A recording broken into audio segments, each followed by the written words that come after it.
Voice searches, they're supposed to be 50% of all searches next year, which is Crazy. a huge, huge deal. Yeah. And so we're seeing the typing going down, we're seeing the voice going up. You're listening to Business Lunch with Roland Frasier. This is your seat at the table.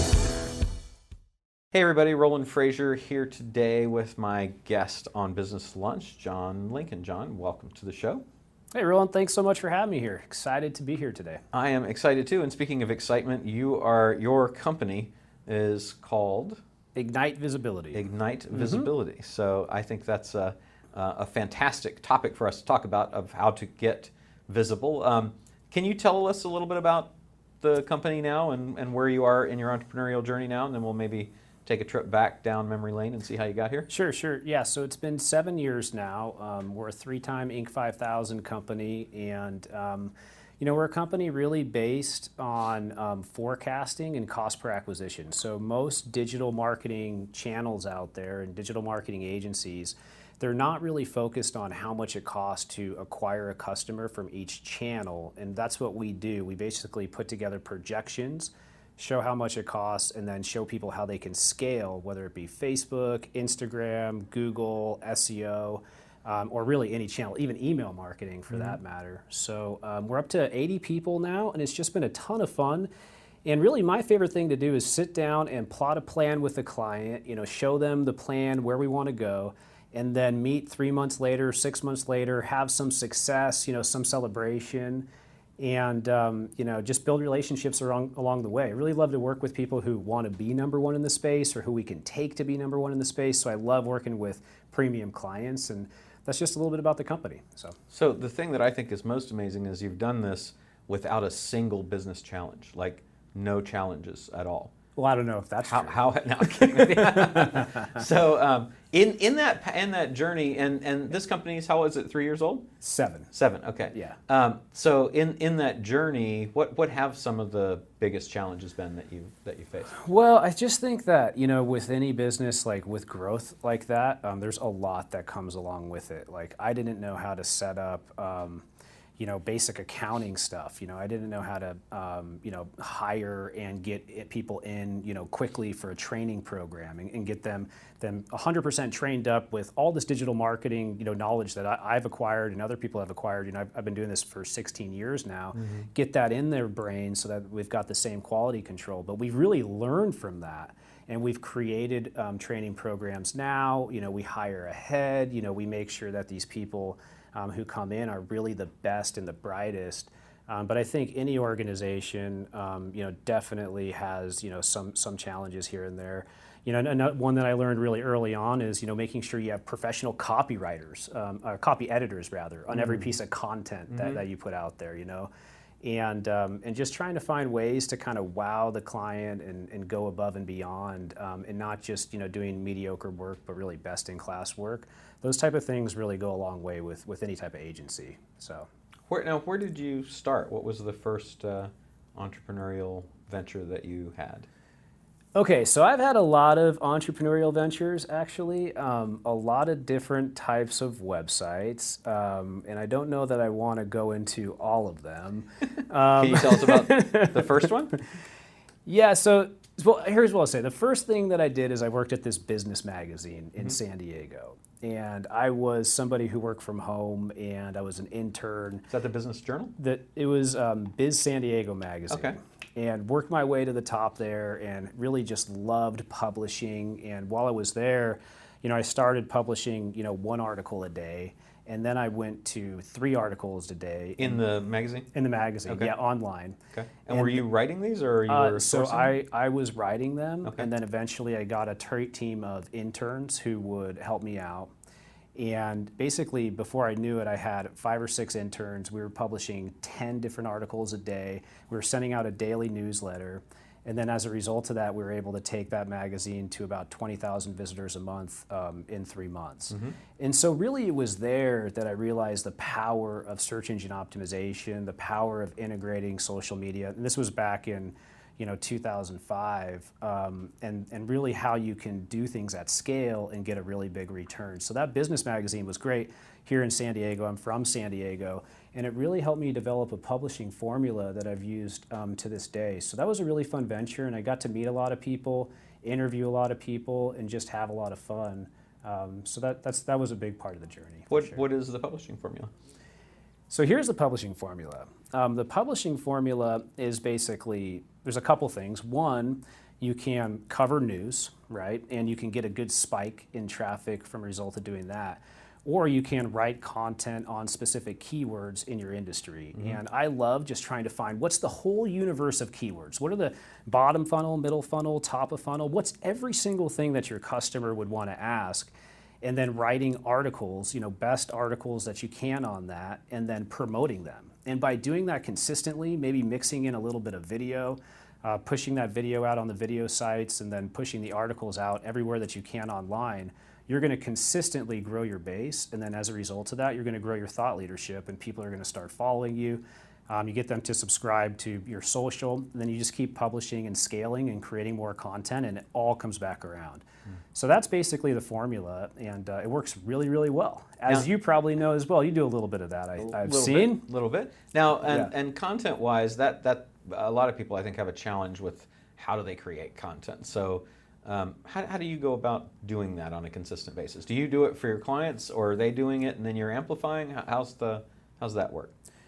So there's a couple things you can do. One, I love BuzzSumo. That'll show you the most popular content online. SEMrush, you can put in all of your top competitors and see what they've created and what they're ranking for and reverse engineer it. SimilarWeb, you can do the same thing. But basically, you want to get on a cadence of creating content really on a weekly and then eventually a daily basis and scaling it out. Also, you want to keep an eye on your top 50 to 100 keywords that could potentially convert. And then you want to refresh those pages sometimes monthly if they're really competitive.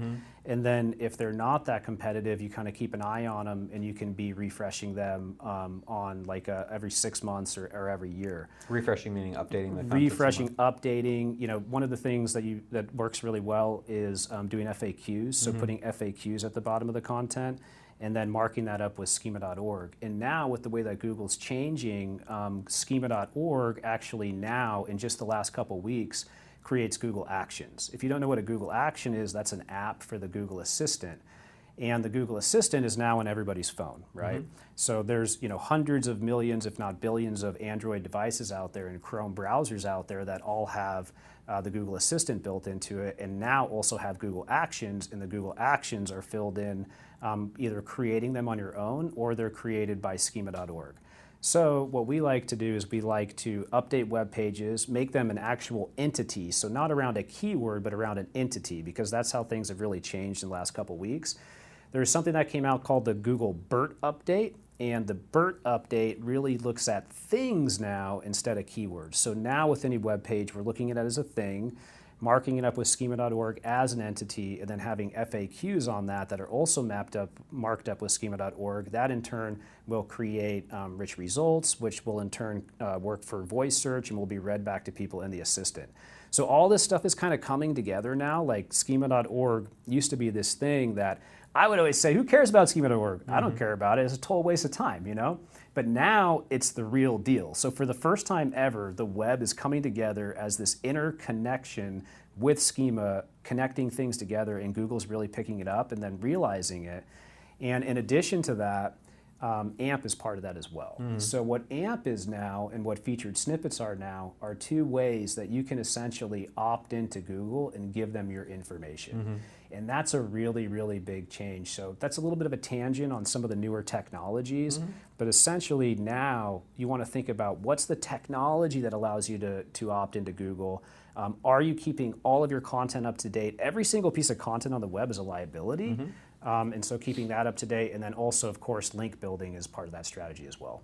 Is Schema, have you found tools that help you work with that better? Because like if you just go to schema.org, unless it's changed, it's fairly difficult for the non-technical person to do anything with. It is pretty difficult. Yeah, so there's a lot of schema generators online, but unfortunately they only will create schema for maybe like the top 5 things, like reviews or FAQs or something like that. So unfortunately, Roland, you're gonna have to get your hands dirty, and you're gonna have to code it up yourself. Yeah. If only there was an agency or somebody that could do that stuff for you. I know, I wish I knew one. Oh, well, there's 80 people right outside this door right here who do that. It is tricky. It is a huge challenge. It is something that people are going to be focusing on, and I think everybody kind of knows they need to do it, but it's where things are going. We're developing this system right now. We call it the no-click optimization system.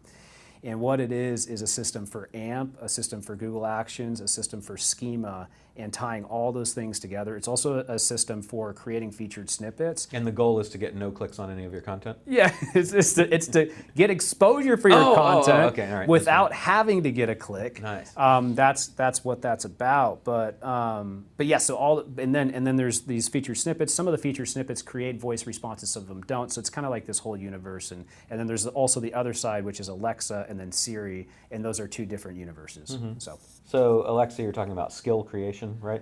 Yeah, so skill creation for Alexa is different than the Google Actions, which I know that you're aware of, but it's something that e-commerce sites really care quite a bit about, and then people who sell directly through Amazon, with Amazon being tied to it. And then each of these different areas have their different integrations, and we can go into all that. But I think, with Amazon and with Google and with Siri, what I always tell people is, yes, get involved. It's a little early, but it's going to become really important. But just think about where your customer is. Don't put in the time where your customer is not. Otherwise, it's a sunk cost, essentially. What do you think, is Siri a serious contender? It seems kind of abandoned a bit by Apple in terms of, certainly in terms of keeping up with Alexa and Google. It is. So is Siri a contender? It is not. The biggest one by far is Alexa, and then you've got the Google Home and Google Home Hub, and then the Google Assistant. Now Siri's still there, but it only matters for certain types of people and businesses. And what do you think those are? I can't even imagine. Well, anything in the App Store, essentially, is the main thing. So if your whole business is built off of Apple, or if it's built off of an Apple app, then you care much more about Siri. You'll be looking at Siri Kit, you'll be looking at Siri shortcuts, and integrating more more with that. Although it was the first assistant. I know, it just seems like they squandered that opportunity. They're like the Yahoo now, right? The Yahoo who lost all the ground to Google, right? Although I just read a thing this morning that said they're up 56% in their services business. So they're really focused, and they're launching Apple TV Plus, so that that's going to be a $5 a month subscription service to compete with the other folks. They've got 4 original series. They're focused on that. And despite the fact that iPhone sales are waning a bit, which makes sense because there's a fully installed base, and I know people that have iPhone 3s and 4s and 5s. So not everybody's going to buy the new. When there's a blue ocean, then your iPhone sales are going to be crazy because people are like, iPhones aren't selling. A lot of people have them and don't want the 11 Pro versus the 11 or whatever, right? Yeah. But they have really, with their services and wearables, I think wearables were up 12% and services were up 56%. So they're doing okay over at Apple. But it does seem like they missed the opportunity, to have a device that was dedicated, which I kind of get that because they want you to use it in the phones and the iPads and things like that. But home devices seem pretty important. Yeah, I mean, for the record, I'm not worried about Apple at all. I'm a shareholder in there, in a very small way. I bought some stock, but I mean, the thing is that so they do have a device, and they have the Home Pod.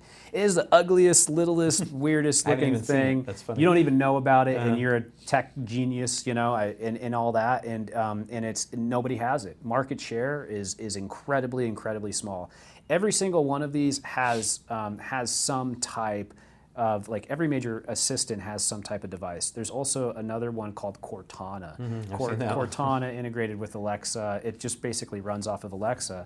But so there is the Home Pod, and I'll bet you they try to come back and take a crack at it when they circle back. I can only imagine what the strategic planning looks like in that company. No kidding, right? Yeah. It's like, they can't do all the things, I guess. I guess suppose. not. But Amazon seems to. It's like, let's do healthcare and everything else you can think of. They're amazing.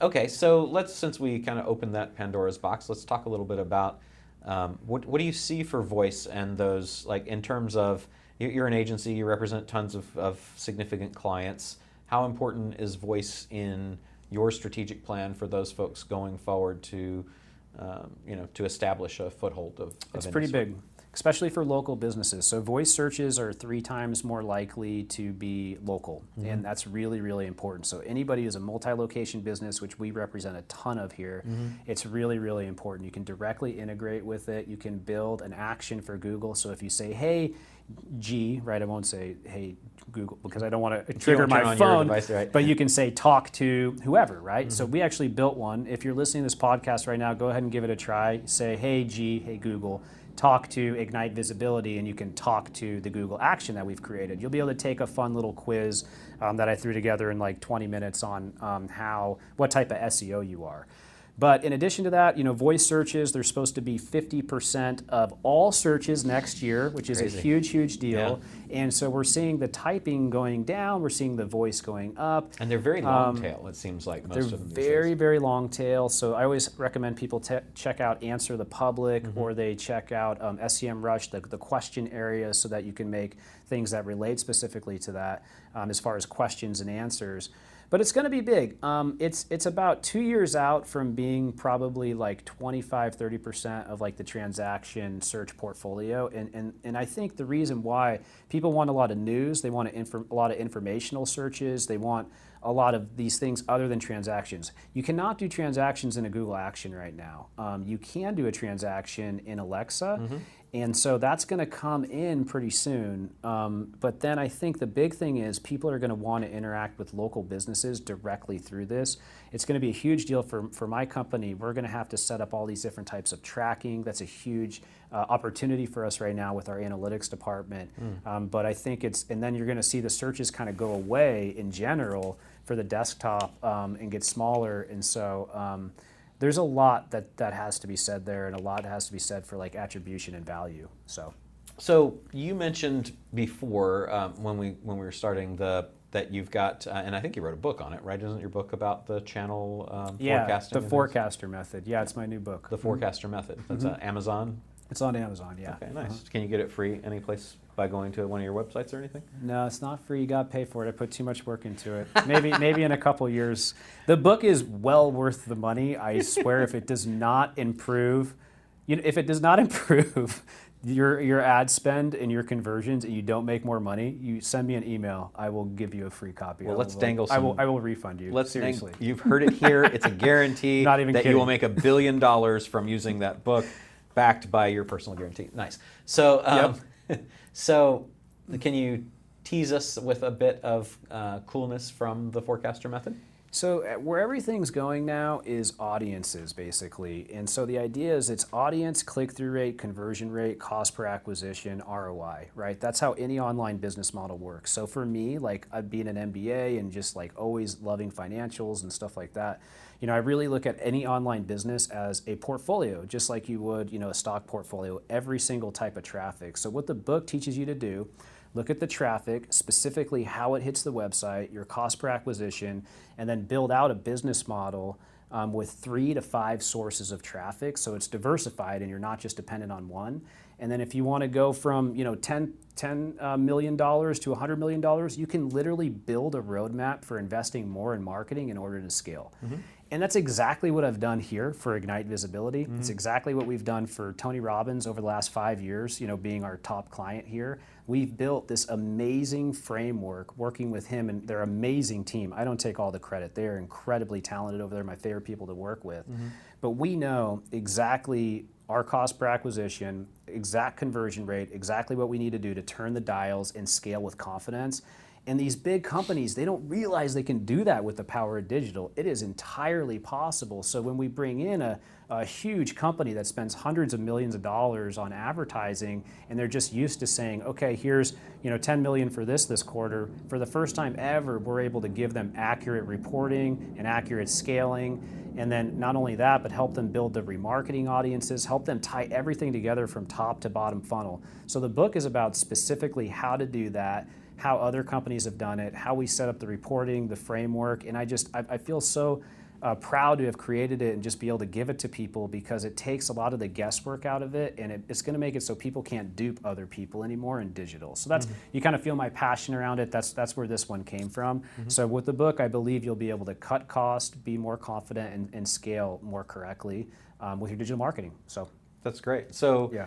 Most people that don't have any idea where they are, and because I know a lot of people come to you kind of like the tax preparer. It's like, here's all my stuff in a shoebox, make it go It's into true. a tax return. That happens They a come lot. to you and they're like, we got all this stuff. How do you recommend that somebody approach getting a handle on their out of control, we don't know anything about our digital plan? So it's all Google Analytics for me, or Omniture or Adobe, whatever you use. But so I taught analytics at UC San Diego for 6 years, and I learned a lot there. Everything is there. The whole story is there.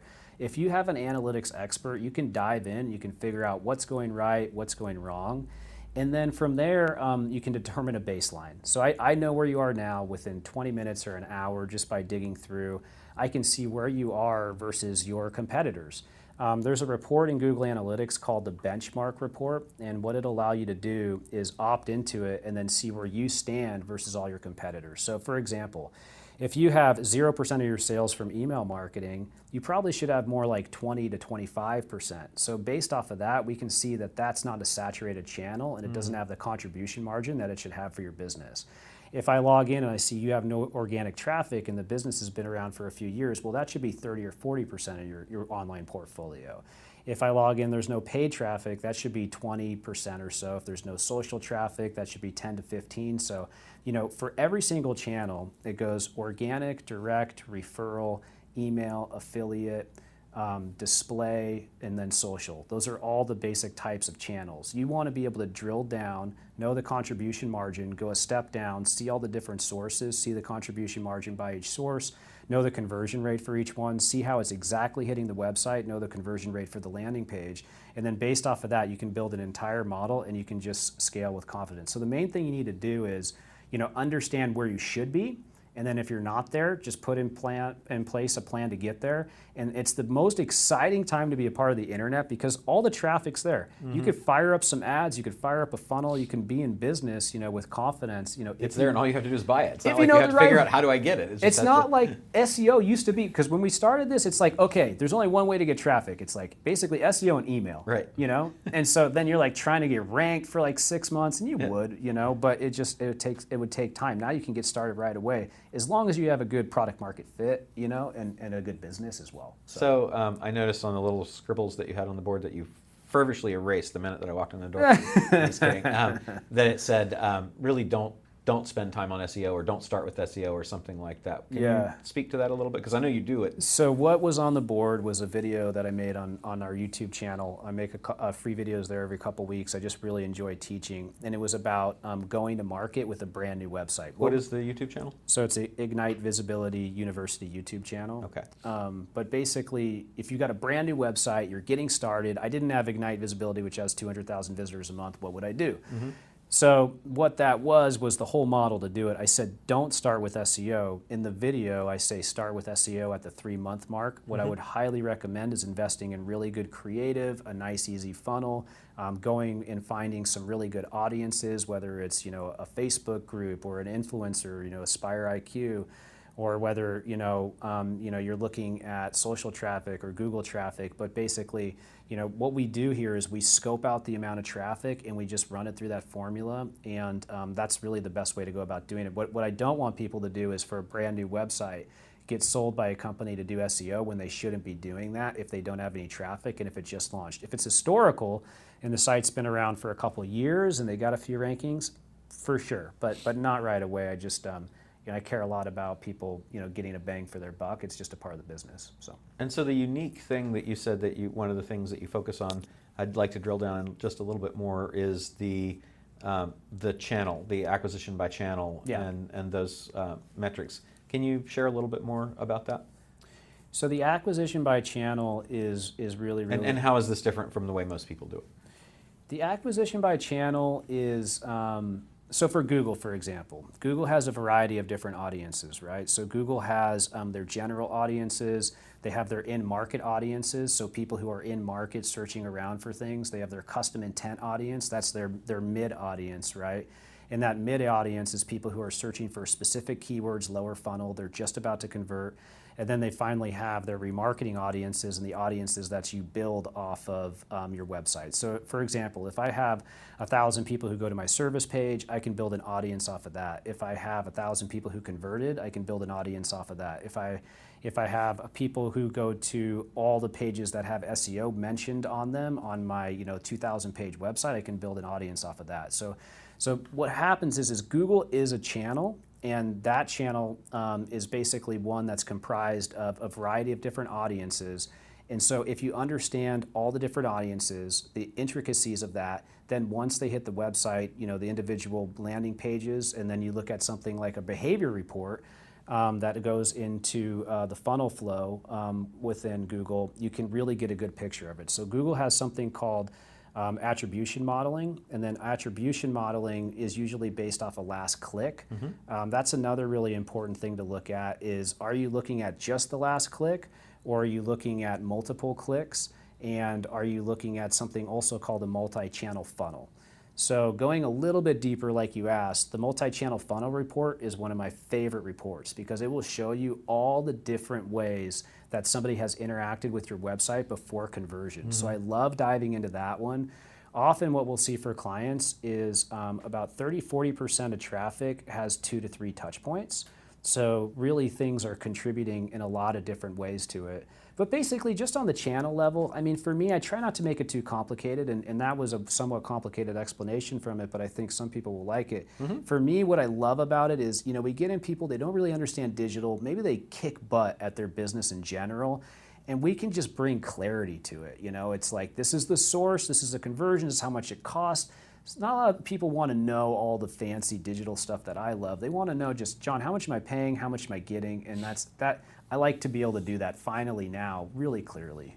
What about other channels? So I know that it's really funny because we had a little bit of a debate about this recently is, well, there's just nothing, it's not like there's a new Facebook or whatever, but you have a company like TikTok who has, 1 billion plus installations, and depending on who you talk to, 800 million to 1 billion active monthly users. You've got WhatsApp and all of the messaging things. There actually is a lot of new, or at least a lot of maybe underutilized stuff. What are your thoughts on those less popular channels than, say, Instagram, Facebook, Google, YouTube, LinkedIn, Twitter?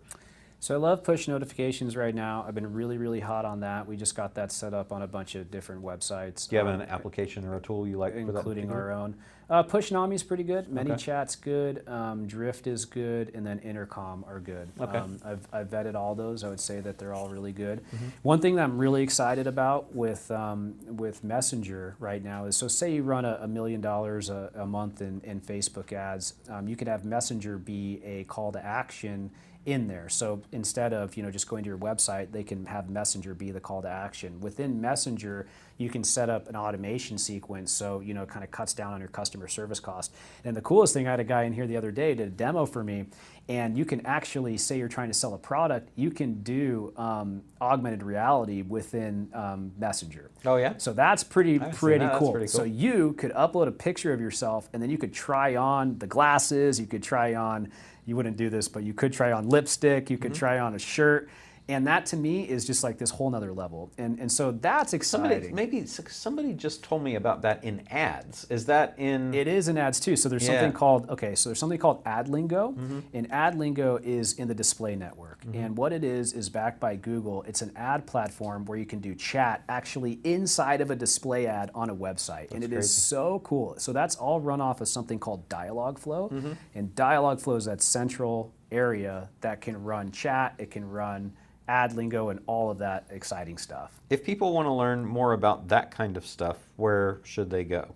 So I've written on all this, so you can learn it from me if you want on the Ignite Visibility website, but also these are Google products generally, so if you just Google them, you'll be able to find it through their documentation as well. If you want it to be a little bit more simple, I try to break it down a bit. So that's Messenger. What about things like WhatsApp? Because I see, I mean, even it's as much as I would like to not have a new thing that I have to spend a lot of time on, I'm getting more and more, especially as we do international. Yeah. I got so many WhatsApp things happening now, and I hear a lot about WhatsApp marketing, and I just recently saw that they have stories or something on there as well, because I just started playing with that. Any thoughts about those kinds So of platforms? WhatsApp, thanks for asking, is really more outside the U.S. Yeah. So it's the largest messaging platform outside of the United States, and people just use it like crazy. So if you're going international, it's definitely something that you can do as far as a messaging platform. What I've heard, and we don't offer that as a service here, but it's like Facebook Messenger in that people can get a little bit annoyed if you approach it the wrong way, kind of like push notifications, kind of like text messaging, which I know you know quite a bit about. So you just got to be really careful with these newer ones because they have the high open rates and the high click-through rates because there's not a lot there, but there's not a lot there because people have it as this kind of personal connection right now, you know? So it's just, that's my view on it. So I just saw Gary Vee released a thing saying that text messaging to him is the biggest thing that's going to be happening over the next year or two, and it's that way as well. And one of the things I think that he commented on was like marketers ruined basically everything else. So we have this text thing that we feel pretty good about, but there are people increasingly seeming to be willing to allow marketers into their text. Have you had any experience with that? Any thoughts with that? Text has the highest open rate out of all the other platforms, and with 160 clients that are here, we're getting a lot of people who are asking about that. So for our multi-location businesses, if people have an appointment, for example, we represent like a very large collision repair shop. They love it. Yeah. It is great for them. Anything that's like service based. It's very, very important on the customer service side. This is for post-customer transaction reminders to kind of come, dentists, doctors, service things like that, right? Correct. Not so much on the marketing side. The marketing side, we have not seen a ton of success with that, but we actually did just do a industry study on local businesses, and we saw that 20% of people prefer to be contacted via text message. So there is a pretty good margin there. Is there a marketing opportunity there, though, for those businesses, or is it more just kind of get the people coming in, reminder, convenience kind of things? Let me ask you a question. If I sent you a text message that said, here's my latest video that just came out on text message marketing, would you like that? No, I would block you. You would block that instantly. So that's my fear. I mean, I am kind of an aggressive marketer because that's what it's the whole business, right? So like I love trying new stuff, but I just feel like it's not a marketing engine right now. But I know I'm not my market, right? And so that's kind of my question. Is like, have you seen anybody doing it successfully? I know we've got Amanda in War Room who works with Agora, and they're big on it. But I feel like Agora's hyper aggressive, and they, maybe people want it. I don't. So that's kind of. Do you have any experience across all your clients of anybody that's doing it other than as a remindery kind of thing? I have seen a couple clients who are sending out promo codes as text messages, and they have had large unsubscribe rates, and they have had very minimal success. And once you're blocked, you're blocked. You're kind of done on text, right? You're blocked. It's not something like if I felt strongly about it working as a marketing engine, I would have our team doing it right now. We're keeping an eye on it. Right now, it's. I really keep people happy, but I have seen some e-commerce sites, and I think it could work here. An e-commerce site, Black Friday, Cyber Monday, you got a big sale, like you really got that thing you want to push, and you've got the text. You could probably do it then if it's a good enough offer. And I don't know. I mean, just out of fear, I probably wouldn't do it. Like I won't even give my I have my real email address and my one that I subscribe to stuff on. And I check the subscribe one when I have time, but I don't want anybody in my, like I get pissed at people who I deal with who automatically put me, like I have a business partner, I'm not going to say his name, but I have a business partner, it's a he. I have a business partner who I email with him and then I get stuff sent from there. And I'm like, dude, don't put me on your tag-on list. I don't want marketing stuff. And so I've had to go to the do not mail. It's like, so now I can't communicate with you on that. So why are you doing that? What do you think about the harvest everybody that contacts you in any way and stick them on your email list, whether they opt in or not? So I used to do stuff like that. I've learned a lot over the year, especially when I first started the business, just being scrappy. Never now. No way anymore. Especially with GDPR and these new California state laws that are coming out. That's a big deal. So technically it's illegal, I believe, to do that. In fact, I know believe it is. It has been for a while, right? I think it probably was before too. So that's actually a really great thing. Have you found, so a lot of people say, I don't care about GDPR because I'm not outside the United States. Does that matter? It matters, yeah. So so I could say that too, right? But actually, no, we have customers who are international, so maybe I couldn't. But basically, what I think a lot of people don't realize is that you could be in trouble for GDPR without even realizing it, unless you're blocking every country except for the U.S., which I guarantee nobody's doing. Right. Like, nobody's taking the time to do it. It's very hard to do anyways. Yeah. So yeah, everybody's basically liable. I got a little tip for you there. There's a lot of different tools, actually a couple of tips, but one is Sumo. Sumo is a great tool, and what you can do is you can, there's also opt-in Monk, I believe, but you can detect everybody who's outside of the US, and then based off of that, you can serve them an opt-in. Set it up in just a second, you don't have to worry about it, but I bet a lot of people listening to this have traffic coming in from outside the US and they're liable, they don't even realize it. Yeah, and I think there's probably a bunch of attorneys sitting around just salivating, because California, I think, either just went in or is about to go into effect, the new California rules that are... It's 2020. Is it 2020? Yeah, which is right around the corner, even as we speak. Yeah. So, and do you have an idea of what that is, like, just to share with people? So no legal advice here, folks, just opinions. Yeah, the California laws, actually I wrote a blog post that goes over every single step of it. It's kind of similar to GDPR. Because it's so new and because I'm not a lawyer, we can stay away from that one, but you can read the blog, and I recommend you get an attorney referral from Roland for that one. Where is the blog post? It's on Ignite Visibility. If you Google Ignite Visibility, California law, it'll pop up. But basically, it's something that this is a real one, because every business in the U.S. has some footprint in California with their website. So it's something that you need to jump on. The ADA compliance is really important. That's an aspect of it. So if your website's not ADA compliant, which means that people... That's the Americans with Disabilities Act? Yeah, people who are visually impaired can't basically access a site. So check that out. Make sure it is ADA compliance. There's some software out there that you click a button and makes the website ADA compliant. There's like 3 or 4 different options for that. That's the cheap and easy way to do it without having to go through and update every title tag on your website. Does that do GDPR as well?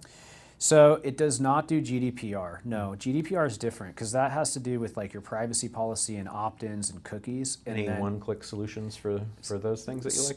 So that for GDPR, you need the privacy policy, you need an opt-in cookie marketing policy for email, and then ads and all that stuff. So also have a checklist on that as well on the website as well. Nice. We put out a lot of stuff out there. It seems to me that maybe people would be well served to go and read your website. Yeah, I'm just thinking that. I promise I won't bring that up anymore on the podcast. So like 3 times, but they would be well served. Actually, I don't mind you bringing it up because it's good. It's good information, right? Yeah, but the GDPR stuff, I really think that if you haven't done it, do it. I went through the process for Ignite, and it took me maybe 20, 30 minutes just to kind of knock it out. I got a new privacy policy from our attorney. We got it updated, we cleaned the email list, stuff like that. The California state law stuff, it's more on the ADA compliance side. So there are some softwares that will do it for you, or you can have your website developer go through and add all the things that the visually impaired need to be able to click a button and then have something read back to them. So those are your 2 options. Nice. Great. Yeah. So what are you most excited about? We talked about a bunch of stuff. What are you most excited about that's developing in the world of marketing and agencies and such? So, there's so much going on. I really, really like YouTube ads, really like Facebook ads. I really like the new audiences. I really like the idea of building an audience. And I really like the idea of sculpting that audience. We have, millions and millions of people that come to our website every year. I love the idea of sculpting that audience over time. I love the idea of having all these aggregator sites that send us traffic and putting that into an audience and then kind of harnessing it and building it up and then having a reliable place that I can go and market to at any time just to get more business. I'm most excited about the reliability that we never had before for digital to really be able to bring in business. And then I also really like the automation stuff. So like any type of automation sequence, whether somebody comes in, they give you an email, you send them, a 20 email automation sequence. You map up an automation sequence also with your push notifications, with your chat bots, with your Facebook ads, with your YouTube ads, with your Google ads. Like what's your top of funnel to bottom funnel automation and ad sequence, so you're understanding the whole customer journey and then upselling them along the way. Like I really like that big picture digital stuff. Yeah.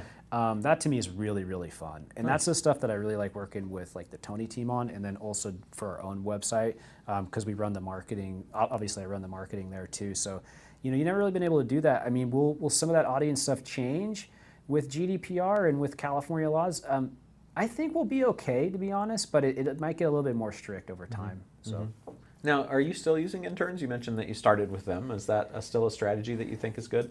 we have 4 or 5 interns right now. Do you do paid or unpaid? Always paid. Okay. Yeah, usually San Diego State, UC San Diego, some local schools. We have a couple who are not from the area, but yeah. And what's your process for like how you process them through, and what's your end goal for them?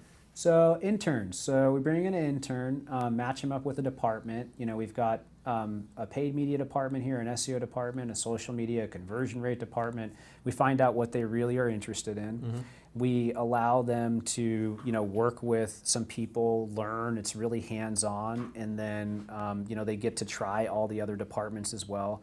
Usually it's a 3 or a 6 month program, and then at the end we like to hear everything that they learn. They do a little presentation. And we end up hiring a lot of them because they're pretty much trained by that point. Right. So, yeah, and right. they've learned all the different channels and they kind of know what they want to do. But interns are the best. They bring fresh energy to the company, and some really smart young people nowadays, that's for sure. So that's really cool. Now you've grown pretty dramatically over the last several years. What would you, if you were going to share with the people that are in the audience now listening to this?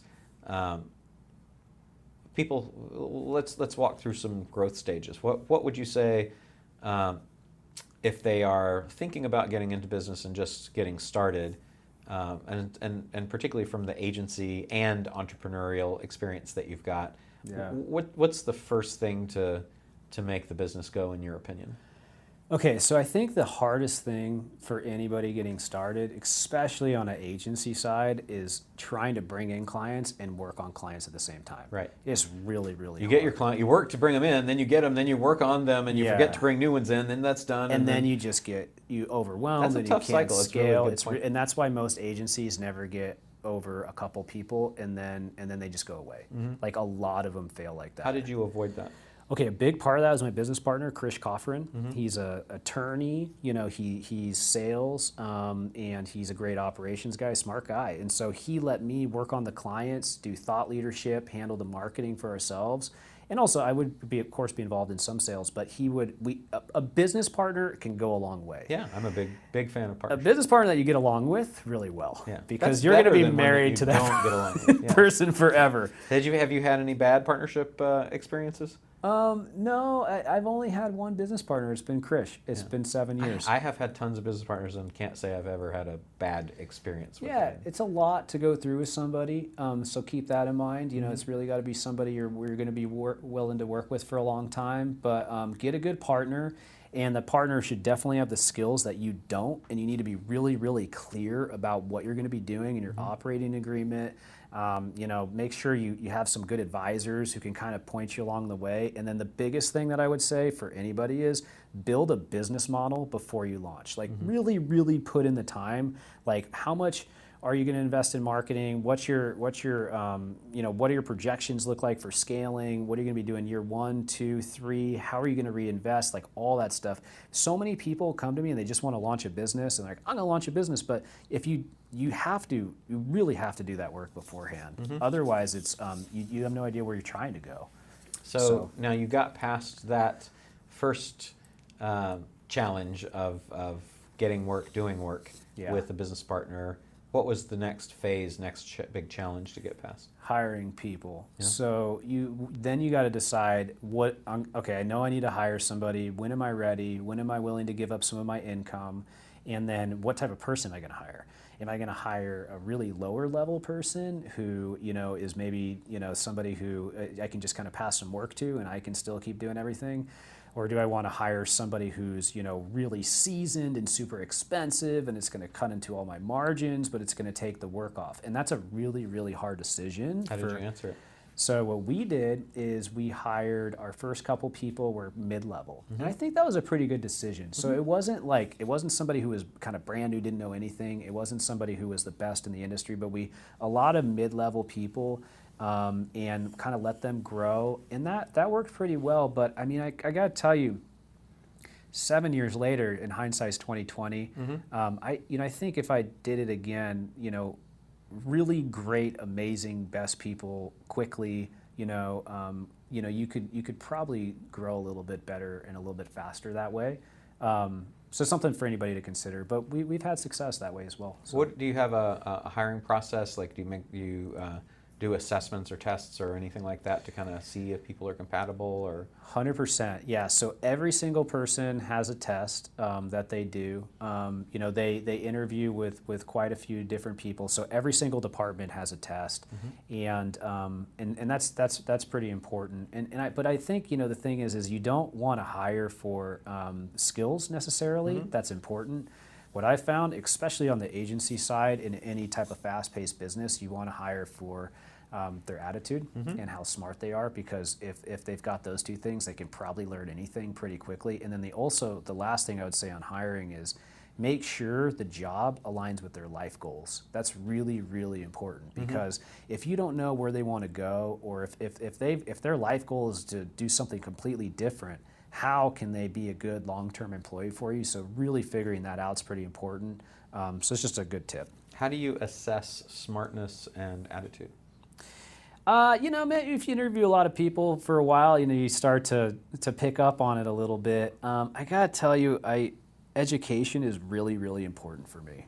It's really important for me. Like, certain schools, there's a reason somebody gets into a Harvard and a reason somebody goes to like a community college. And sometimes it's different. There's outliers. There's things that, but we don't hire a bunch of people from Harvard or anything. But a good school can make a big difference, or how they performed in the school that they were in, and then just attitude, like energy. Like I just love to work with people who are just pumped up and they want to tackle things and get things done fast. And you really want scrappy people, especially when you're young, who aren't afraid to take on a challenge. They don't need the hand holding. They just kind of move forward. That's pretty important stuff. Do you use Colby or DISC or any of those Myers-Briggs kind of personality type so if tests? you don't know what DISC is fantastic.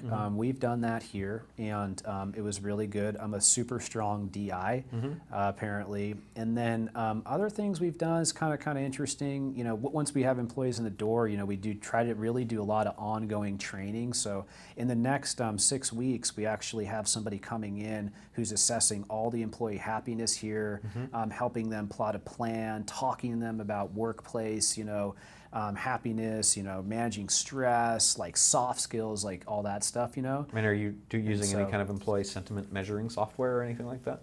We are, yeah. So there is a plugin for Slack that's called Office Vibe, Yeah, Office Vibe. which we've used quite a bit. That's not currently running right now, but we have used that quite a bit. And then we do employee surveys every quarter. And as the organization has grown, now that we're 80 people and hopefully, going on 100, if we keep doing great work, I think that stuff's really important because it's a community now, and it's a lot of people that I really care about and respect, and we want to make sure they're happy. So hiring was the second big thing. Was there a third? So hiring's big, and Challenges wise that you faced and overcome as you've yeah, grown? as far as any other challenges, managing where do you spend your time, I think is really hard. So, you're split through so many different things when you start a business. Where do you spend your time? Even now I struggle with that. You might struggle with that. I don't know. Maybe you don't. But I think to myself, like, do I spend 100% of my time on marketing? Do I spend 100% of my time on trying to grow accounts and service accounts? Do I spend 100% of my time with the top people, right? And so that's really, really important that you and the way that I've done it is I try to think about what's going to make the biggest impact on the business every single day. That's how I manage my time. What's going to make the biggest impact on the business goals? And that's how I use my internal compass. And now I have that luxury of being able to go to a couple different places. Before, if you're working on 10 accounts or something, your nose is down a little bit more doing the work. But that's a challenge. What about capital?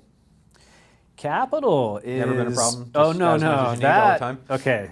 Let's talk about that. So Yeah. that's a huge thing. Cash flow. Nobody knows how to starts a business, knows how to manage cash flow. Right. It's incredibly stressful. We started with $15,000 in the bank that we saved, right? So I saved, 10, Krish threw in 5, we're totally open about that stuff. And that was it. And we didn't take money for 6 months. So we didn't take any money for 6 months. We're working from home. We're trying to build up the bank, we're trying to manage cash flow, we're trying to understand how we're going to work together and what our philosophy is going to be there. I had financial experience because my MBA was in finance and that was helpful, but I would just say cash flow is a big deal, right? And what goes along with that is your marketing as well. So, one reason we've grown so much is I always scale marketing as a percentage of total revenue, right? And so as cash flow goes up, I scale marketing to match that. So Is there a percentage that you like to maintain? 10%. Yeah, okay. So we can continue to reinvest 10% in marketing, and it's a whole engine. It's the whole model. The whole model is reinvest 10%. Continue to do that. That fuels growth. You never really back off unless you need to because of an operations issue. But yeah, so that's something that I think a lot of people should really take a look at, and that's why I talked about building the business model first, because cash flow is in there, projections are in there, costs are in there. All the way down to the little stuff like how much is your domain cost to rent a month. So. What about compensation in terms of equity participation by people in the company that are working as employees? So that's something that a lot of businesses think about. It's not something that we are doing right now, but it's something that, as I've seen, as you get bigger, that becomes a much bigger aspect. So it's something that we'll consider as we grow, but at the moment, it's not something that's part of the equation. Okay. Would you be willing to just give me some equity, just for the heck of it? Probably. I mean, Okay, gosh, cool. All right, are you going to do something it's- for no, that, or are you just no, going to? No. Okay. I'm a handsome man. Now, that's great. Well, thank you so much for taking the time to share everything with us. Is there anything before we close that I didn't ask that you think that I should have or that would have benefited the listeners in a great, wonderful way? No, gosh, we covered a lot of ground here today. We covered voice search, SEO, paid media, audiences. We covered the business startup and all that fun stuff. I mean, the only other thing I would say is like if you really, I don't know what stage the listeners are, but if you're entrepreneurial, the reason I love the Tony stuff so much is if you really align your passion with your business, it's super fun. And I found out about his stuff when I was 25. Tony Robbins, we're talking about. Tony Robbins when I was 25 and really enjoyed it. And by going through that, I kind of figured out that digital marketing would be my thing. And so before you start a business, don't just do it because you know, you're going to make some money. Make sure you're really going to enjoy your life too. But other than that, I would give a big shout out to Roland. This is a really smart guy right here. And so thanks for having me on, Roland. I really appreciate it. Thank you. And so I know we talked about different things throughout the podcast, but for people who would like to get a hold of you, maybe that would be interested in becoming a client, or who would like information, what are the best ways to connect with you? Yeah, so ignitevisibility.com. If you click on the awesome content tab, you know, we've got some really fun stuff going there. You know, Does the tab actually say awesome content? It says awesome content right now. I love that. Yeah. Nice. And so you can check out SEO the movie. It's a movie we made. Social media marketing the movie. The books are there. The blog's there. And then there's a contact button right there. And I'd love to chat with anybody. You know, digital is my passion. I love to talk to anybody about it. So Awesome. Sweet. Thank you so much. I really appreciate you taking the time to be on the show. Thanks, Roland. Appreciate it.